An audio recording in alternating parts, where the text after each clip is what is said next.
लेके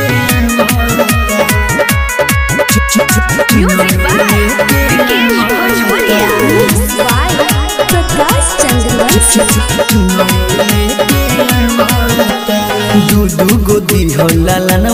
तोड़े मानल भखौती बबुल जाय बथोड़े मानल भखौती याद बमा जाय दूधू गोदी हल बालकवा तोड़े मानल भखौती बबुल जाय बथोड़े महालिस कोही के माला जोड़े जोड़े बनवा बतानी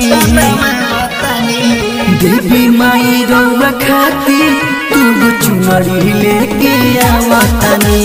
देवी माई रौवा खाती लाल चुनरी लेके आवतानी देवी माई रौवा खाती तू चुनरी लेके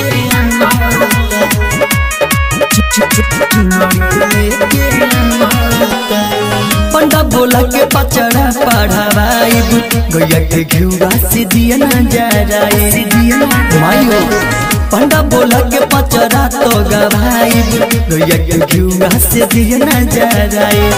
तुम दूध से कोही के कलसा जोड़े जोड़ी मंगवा बतानी देवी माई रौवा खाती दूगो चुनरी लेके आवतानी देवी माई रौवा खाती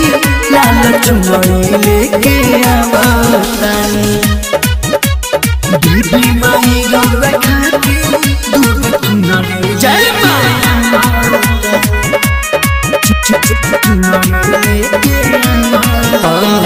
नदी करो बनावा रात उपवासे